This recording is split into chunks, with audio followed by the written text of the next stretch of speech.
Welcome to Sound Leader, a music industry podcast for professionals and fans alike. My name is Sophie. I am passionate about music, people, and ideas. After interviewing 20 of the top global music executives for my MBA dissertation about leadership, I thought, hey, why not turn this into a podcast? While there are many different leadership styles and approaches, for me, the very essence of leadership comes down to having a clear vision and values, thinking differently, and enacting change. So stay tuned to find out what executives in the music industry have to say and how they are leading the business.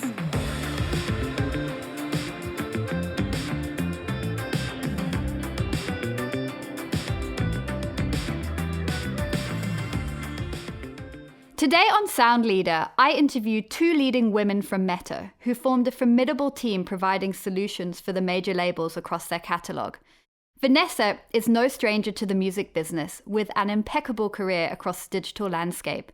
And she does that supporting women who work with her, including Natalie, who she's invited along to the podcast to get her views on leadership too. We spoke about risk-taking, technology, and it just so happens we all have a connection to Liverpool. Welcome, Vanessa and Natalie, now both based in London. But when was the last time you went back to our favourite music city, Liverpool? I was back 3 times last week for different things, like speaking at Sound City, and there was like a music conference that Warner sponsored called the Ultimate Seminar, and I'm on the board of the Liverpool Philharmonic, so I went back for a board meeting and to see Nick Cave. And that's quite unusual to go back 3 times in a week, but I think obviously it's fantastic to do so and have the opportunity, and I'm really passionate about Liverpool and what Liverpool gave to me growing up there in terms of opportunity and access to amazing figures within the music industry on the business side and on stage. Yeah, I mean, Scouser born and bred, so it's easy to forget. But I think from a music perspective, I think music is fully at the heart of Liverpool. Even I was saying to a friend a few days ago, growing up in Liverpool, my teenage years was most weekends was going to gigs with my friends. There'd be 30 of us in the O2 Academy, Liverpool, or there'd be a big Arctic Monkeys show at the Echo Arena. And I'd have, like, my school was very much like a music school. It was the choir school in Liverpool. That music was such a huge part of growing up there, and a lot of friends have been in aspiring bands, so I think it's kind of a huge part of the city, and particularly with that kind of Beatles heritage, it can never really go away. So I think it is an amazing city in terms of music, and it's very much kind of has its own kind of, I can't think of the saying, but Liverpool just has a different feel to other cities in the UK, and I can't quite put my finger on what it is, but there's just something a bit different about Liverpool. There's 4 universities in Liverpool. This is I think it's so interesting, like the amount of, I always love the amount of international people from other countries that came to Liverpool. And even in my class at LIPA, there was, people from all over the world. And I love that. And that's what I thrive on at Facebook as well, like meeting people from all different countries and working with people from different parts of the world. And I really relish that in Liverpool. Like, Liverpool's only got like three quarters of a million people. It's quite small to navigate, to walk around, and it's quite intimate, I think, in that sense, and that kind of real sense of community. But like, meeting people not just from your own city but from everywhere is so special. What is your definition of leadership, and how do you bring that back to your role or roles within Facebook? I think leadership has really evolved in the time that I've been working, like over the past 2 decades. And I definitely resonate more with empathetic and warm leaders and accessible leaders. And I love that kind of leadership, which is transparent and about we rather than me. It's really about the team. And it's really interesting as well in terms of leadership, because I've talked about this quite a lot, is that a lot of the leadership skills that I'm talking about, like empathy and warmth, are associated more with females in the workplace. Females bring a lot of these amazing skills, but you don't see those words written in job description. And I do think that we need to place more emphasis on the importance of these kind of modern leadership skills, especially as now, more resilience is needed. There's more disruption. People are working more remotely. We need leaders to trust teams to do great work and to be productive. And certainly it's motivating when you have that kind of environment of psychological safety and trust and warmth and empathy, like that culture of care. But I definitely would like to see those descriptions in job descriptions specifically. I'd say, as I'm quite early in my career, I'd say in the past few years, I've probably realised that leadership is not necessarily about like your tenure or seniority, that you can be a leader at kind of any stage in your career, and it might be through other people in your team that you can find leadership with, or looking externally. So I think that's probably the biggest thing that I've learned, and Facebook as well, being quite a flat structure. Leadership can come in so many different forms. What are your core values in leadership and how you lead the business? I was going to say, I always think about my superpower as being a connector. So I like bringing people together, connecting people. Like, I would not even need to be involved in anything that they go on to do. I just get pure joy and feel so energized by connecting people, and then love seeing what happens when they create something or those connections kind of go on and do something brilliant. And I think I've just always loved talking. I think when I look back in school, I was always told off for talking too much, but kind of made a career out of it. So teachers. But I just, obviously balance that with listening as well. Like, I think you can only be interesting if you're interested, and, having that kind of curiosity. And I always think it's a bit of a red flag when people don't ask any questions. And, it's like you have to continue to be like interested and curious. So connecting people and curiosity. We've all come across a few narcissists in the industry, I'm sure. Yeah, staying grounded is key. Like, there's a really good book that I love and writer actually called Ryan Holiday. He's got an email called The Daily Stoic, and I think Stoicism is like something that I've learned about in the past few years that's really resonated with me. But he's got a really good book called The Ego is the Enemy. And it's true. I think that, you can have some like healthy kind of passion and drive that comes from ego, but I think it's really important to always like keep it in check where ego has been a blocker for people. Not that much in my 20-year career, thankfully, but it's good to stay grounded, be grateful, reflect, and be kind. No, I completely agree. Someone told me very early on in my career about always bringing people up with you and you'll go further. So I think for me, it's always treating people with kindness and respect. You only have more to gain by more people being involved and more people succeeding. I don't think there's only a space for success for one person, which I always just treat everyone with kindness. And then I think another one is just being transparent. That I'm one of those people, I can't lie to anyone. If something's on my mind, I just have to say it and nip it in the bud and move on. I've always in the past, my managers have always came to me and said, how are the team feeling? What's really going on? I can't hold it in. So linking back to those as your values and the culture of the music industry and what you've touched on with maybe finding it quite challenging in the past, how do you feel about the culture of the industry now? Is it in a good place? Does it still need to change? And do you find it easy or challenging to work within that? I think we're very lucky at Facebook that our music team is very female, power women heavy.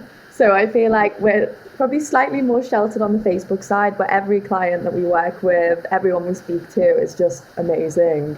But it was definitely tough to read those numbers that came out yesterday. I was personally quite shocked that it was still the case. I mean, I find it relatively easy, like in terms of the interactions and relationships that I have. There's a lot of mutual respect, and I love, I'd say 100% of the people that I work with, I love working with them. However, I was really disappointed to see the gender gap report that was published yesterday, which showed in terms of wages and like salary and bonuses, the record labels and the streaming companies, that there's a huge gap between male and females in terms of remuneration. So, I love the relationships that I have, but there's got to be more diversity on boards and in leadership positions. There's got to be more females, present as well in those rooms and on boards. And also, women have got to be remunerated correctly. 100% agree, Vanessa.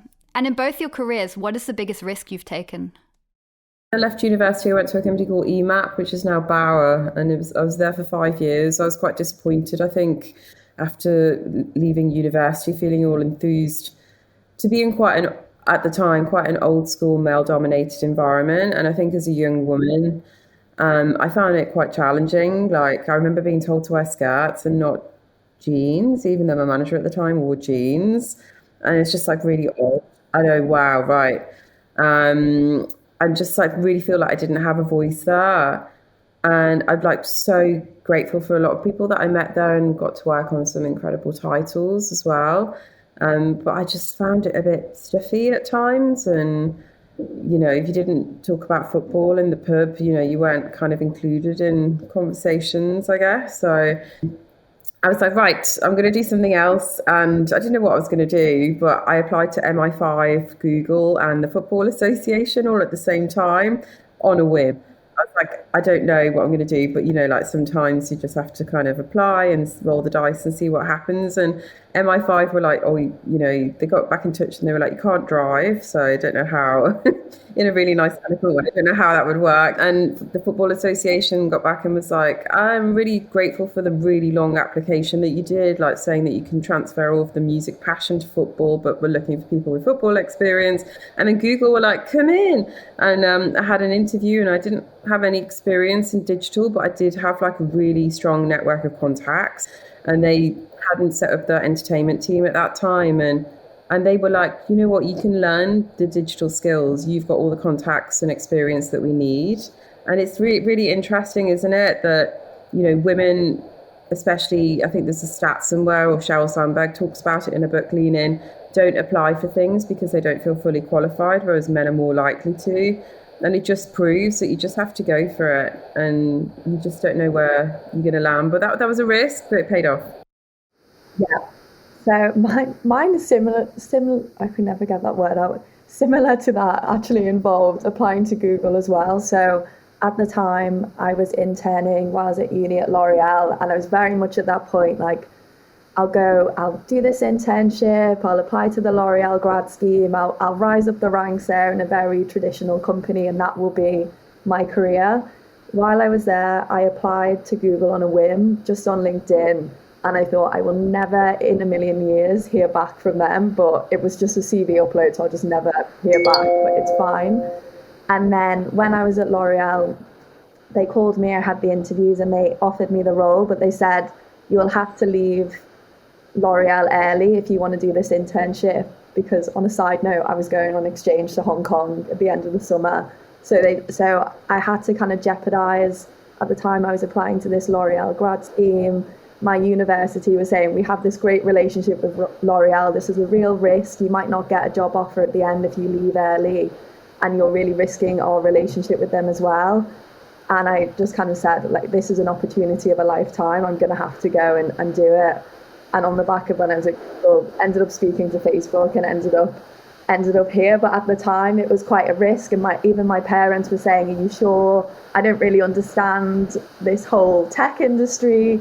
L'Oreal feels like a much safer bet, and I just had to just go for it and never look back. I think that's really inspiring. And for any listeners that are hearing this who are thinking they want to try something new, or they would never get the interview or the job, just apply. Even if you don't get the job, I think it's really interesting, like, to meet new people and learn about different industries, and build your network of contacts for the future as well, regardless of whether you get the job or not. Yeah, the worst that can happen is you get a no, and then you move on.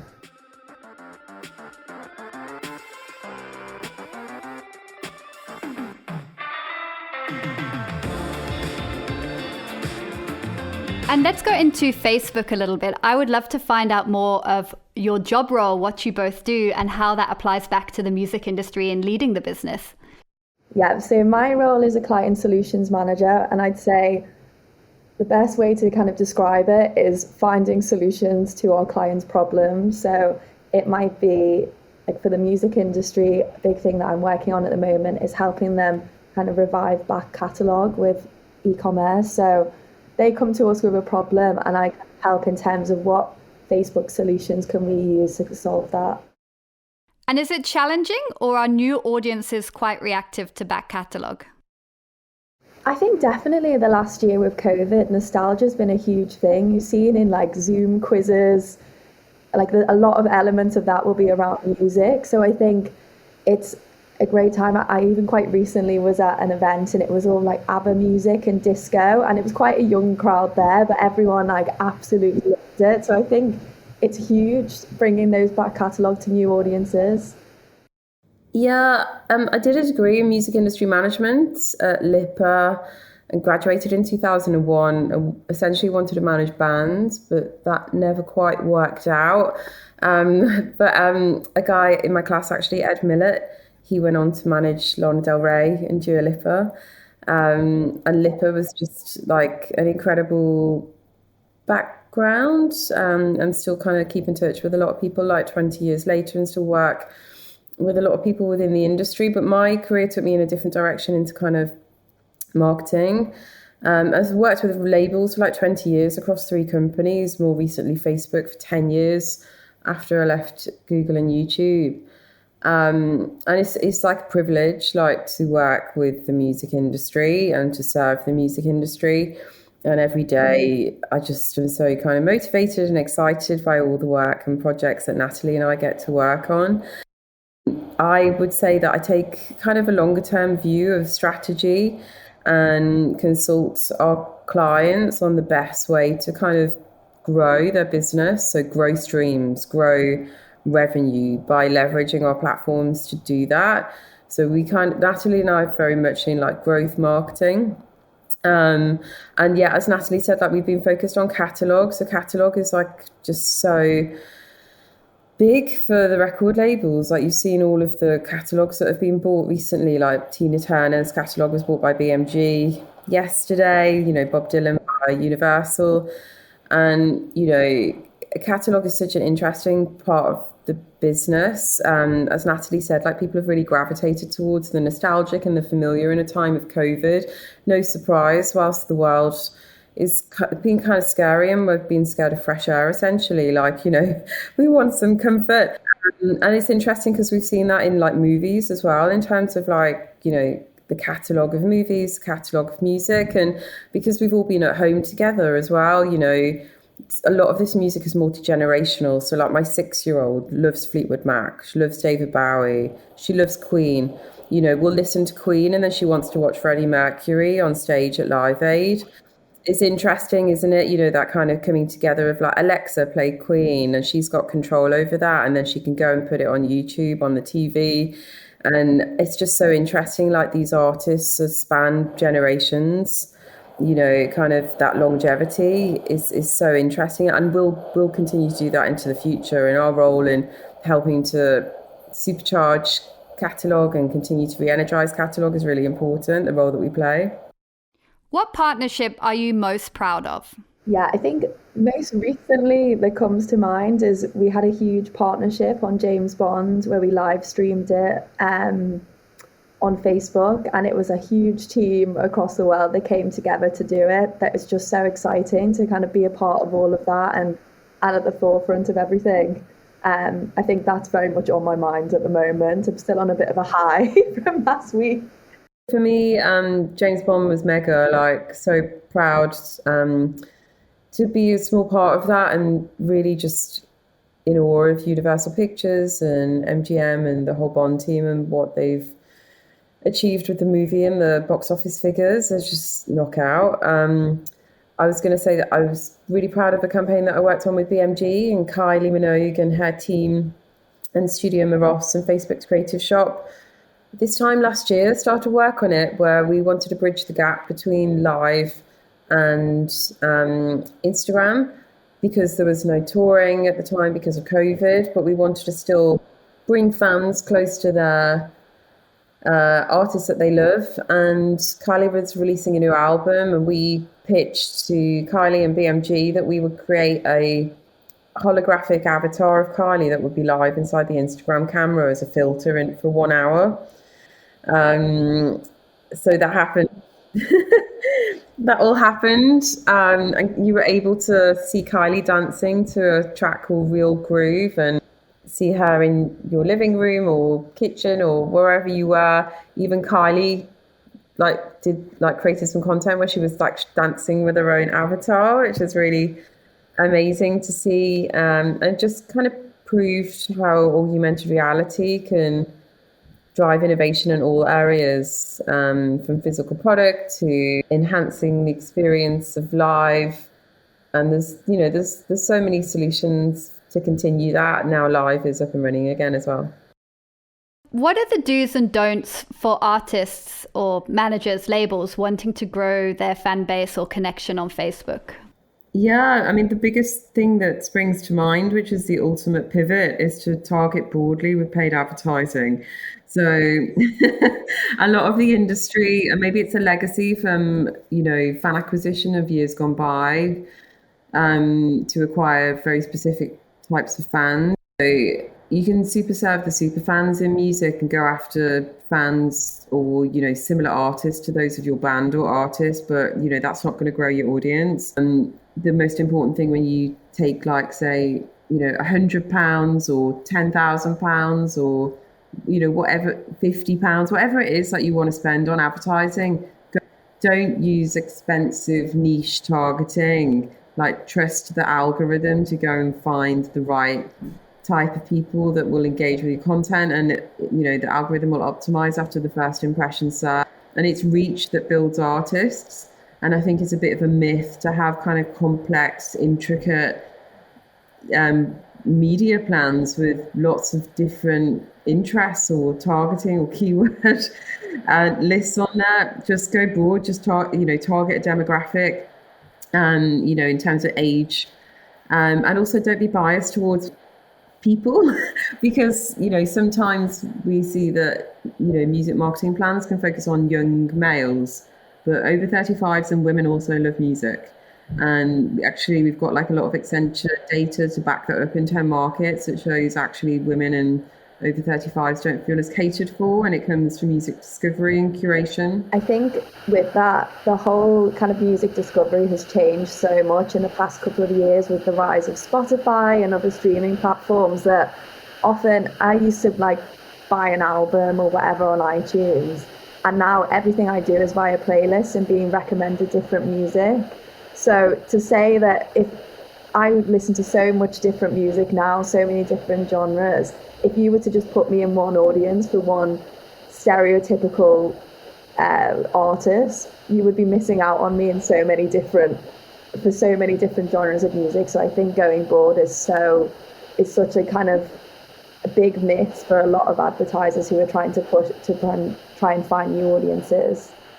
Did you find the effect of COVID on your position and your role challenging, and how did you lead within that? We've never worked in my role. I don't work with live music companies. I've always worked with recorded music companies, so nothing changed in that sense. But I'd say from a personal perspective, I probably never worked so hard in my life, and people leaned in even more. Digital became front and center of plans. But from a personal perspective, I found it challenging, especially having my daughter at home last year. Like, she's back in school now, which is brilliant for her and for me. But when she was here, I felt really anxious at times because I was trying to do calls and then she'd be like, "Mummy, this is boring," or she'd want a snack. Or even when she wasn't with me and she was quiet, I was like, "Oh my God, what's she doing? She's really quiet." And I think just my mind being in lots of different places made me feel anxious. And I hated feeling like that because I just wasn't feeling like I was quite present with my job or with my family. So that was the biggest challenge, is that anxiety from not being able to have pure focus last year. And it's so good that you can share things like that, because even when I hear you say that, I'm like, yeah, I also felt that too. And I think sometimes COVID made everyone feel a bit lonely in the fact that we were all going through very similar things, but maybe we didn't talk about it enough, or, you know, we had to adapt very quickly, and anxiety was at a high. Personally, for me, it definitely was. I think it was quite hard to know when to switch off as well with work, because it wasn't that, okay, I'm going to close my laptop and I'm going to leave the office now. It was kind of like, oh, well, this email came through at 5:30. I may as well sit here and work on it now. And then you just end up, I felt like I ended up doing 100 different things just because I was sat at home and bored. By the time it came to the end of the year, I definitely felt a huge burnout, particularly through those summer months when usually it's a bit more relaxed, you go away. I felt like Q3 for me last year was like one of the busiest periods I'd ever had at work. I think that burnout is one thing that needs, like, it's really important to manage that for the long term in the music industry and every industry. I was going to say, when I was at Google, there was a guy called Philip Schindler, who's like global VP at the time. And I remember we had like a careers day at Google, and he was saying that his learning in his career in his 40s was, he said that he didn't think he was as good as everybody else. He thought a lot of his peers were way more talented in the industry, but he said what he did was manage his energy. And he said that basically he's had longevity in his career, and he stayed in his career because he didn't burn out. And he said a lot of his colleagues kind of went, you know, they burnt out because, you know, even though they were super talented, because they didn't kind of manage their energy and balance out their lives, they weren't able to continue. And I always thought that was so interesting. And I think like self-care has definitely been talked about way more than I've ever known it to be in the past 6 to 8 months. Like, I take magnesium every day. I have my essential oils around me. You know, I meditate more. I've got, like, you know, little stretching or breathing exercises. I don't know, Natalie, if you've got any tips day to day on what you've done to kind of manage energy. Yeah, one of my close friends who actually worked on Facebook with me originally, he bought me a 5-minute journal for my birthday in January. And at the time, I was very anxious because we'd just been into lockdown. I'd actually just recovered from COVID, and I just didn't know, like, I could not give any energy to anyone. I was so anxious. And I started writing in this journal every day. And it was so quick, just a few things in the morning, a few things at night. And it was 3 things I'm grateful for, a daily affirmation, how I'm going to make today great. And I just found it so good to just keep me balanced. And another thing that I did, which is a bit more random, is I got the Deliciously Ella app, because I became pescatarian at the start of the year. And I really just got into cooking and found that when everything was so out of control back in January, this is one thing I can control and do it for me and feel like I just achieved something in the day, even if everything else was completely off balance. Those are really great tips. It's funny when you talk about everything we've gone through in the last 18 months, it almost gives me flashbacks. I'm like, oh, and hopefully we're coming out of that. I've had real energy from presenting or speaking on stage at panels recently. I've actually had more anxiety doing a panel sat on my couch on my laptop than I have on stage in real life.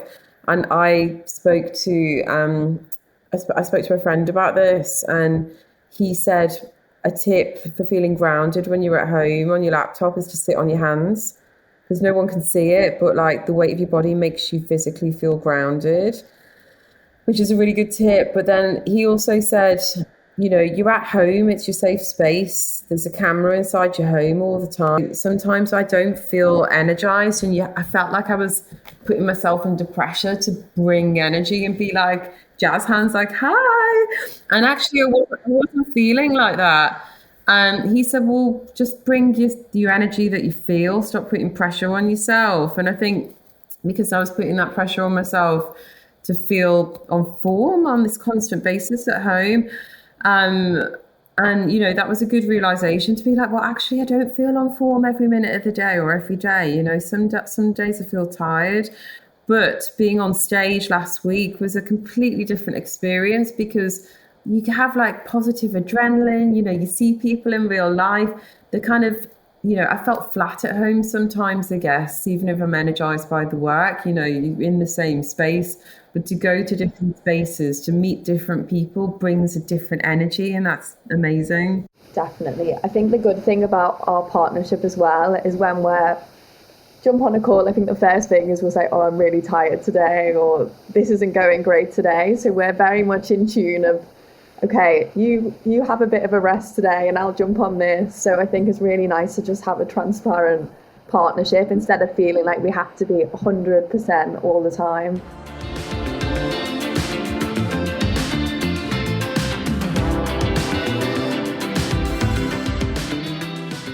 And we've spoken about 2020 being a challenging, anxiety-driven time. Is there a song or an album that got you through those challenging times in 2020? FKA Twigs was the last artist that I went to see before lockdown at Brixton Academy. And I listened to a lot of FKA Twigs in the whole time of lockdown. Just like love her music, it's so beautiful, and love what she stands for and what she brings awareness to. Like, she's just such an incredible artist. But I also listen to like a lot of David Bowie. So we watched Labyrinth as a family, and Florrie found out my daughter that he was from Brixton, where we live. And then we just kind of jumped into his whole catalogue, and then actually jumped into a lot of catalogue artists from there on. I love listening to the Haim Women in Music album all of last year. It just reminds me of like a very calm summer. But I'd say another song, my brother got married earlier this year, and last year there was so much uncertainty of whether he'd get married or not, and if he'd have to move the wedding. And his song with his wife is Westlife, World of Our Own, and we would just put it on as a family, and just then he just play it with my family. And like, my dad retired last year and we played it then. So I think it's just a happy song that even though the world was chaos, it was just a nice uplift. And what is the best live concert you've seen? Vanessa, is Kate Bush up there? Is that the best live show you've ever seen, or is there another artist that you loved more? I mean, you have recency bias with these things, right? So I'd say like Kate Bush, yes. White Stripes at Brixton Academy, Beastie Boys at Brixton Academy, but then also more recently Nick Cave and Warren Ellis I saw at the Royal Liverpool Philharmonic last week, which was just absolutely knockout. And I'm a huge Nick Cave fan, and that was one of my bucket list as well. And to see him in a smaller venue, because I had tickets for the O2, which I didn't really feel like that enthused about. No disrespect to the O2, but I just really wanted to see him for the first time in a more intimate environment. And the fact that I did, because the O2 tickets were refunded, was absolutely incredible. I have a few that are up there. So MGMT at Glastonbury was a huge one. And then there was a Tame Impala supported Arctic Monkeys at Finsbury Park just when I was finishing school, and all of my friends came down to London with me, and we went, and it was like the most incredible night ever. And then the Kooks did a secret set when I was at Glastonbury, and we found out 10 minutes before and ran there. So they're probably three of my favourites. I'm very jealous you've seen Arctic Monkeys. They are still on my list of bands to see. I've seen them 5 times. I'm like... And favourite upcoming new artist? We love to plug new music here. What's a upcoming artist that people should check out? Wet Leg. Wet Leg, they're on Domino. They supported a band Inhaler last night in Kentish Town, I think. But yeah, the 2 women, I think, from the Isle of Wight. Absolutely incredible, and just reminds me of when I first moved to London, like that whole sound of like LCD sound system. And yeah, anyway, Wet Leg, it's quite a memorable name. Mine would be Berwyn. I saw he was at a Columbia Presents party a few weeks ago, but he's incredible. We did a listening party last week to him at Facebook, and he's completely self-taught. I think he's up for the Mercury Prize as well. He's just brilliant. As women leading in music, what advice can you give for people listening as we wrap up this podcast? I'd say to be your own best friend and have self-belief. So it's taken me time to cultivate, I would say. And I wish I would have done it like sooner. You know, there's so much to say on that particular subject, but ultimately it's so interesting. Like I was on a panel a week ago or so, the one that I told you about called the Ultimate Seminar, and we were all asked like what we think our superpowers within the industry. And I'd said the thing about being a connector and relationships. And then the two men sat next to me were like, oh, when my superpower is like, if I'm on your team, it's going to be brilliant. I'm going to add value. And I was like, wow, good for you. Like that's that's self-belief. And I think that owning that more as a female within the industry, and being your own best friend is really important. Yeah, I'd completely agree with that. Just actually backing yourself. I think I'm definitely someone who's not the most self-confident when it comes to working, but I think just believing in yourself and taking risks. One thing that we always say at Facebook is, what would you do if you weren't afraid? And I think that's definitely a huge thing to do. I'll go for those more senior leadership roles, apply for a job, whatever it may be. I think take the risk.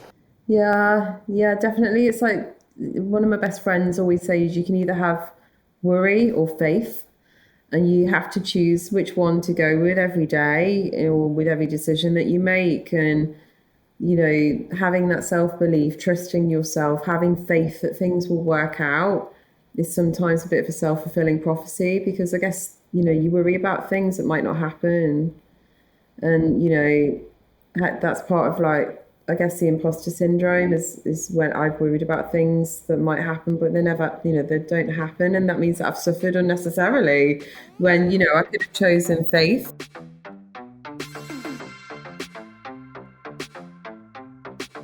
This was the first time I had interviewed two guests together, and I really got a sense of the brilliant friendship and respect Vanessa and Natalie had of one another as part of the Meta Music team. A big thank you to Human Bean Juice for the music and STFD for the mixing. For upcoming episodes and news, please follow me on Soundleader Podcast or soundleader.buzzsprout.com. And until next time, take care.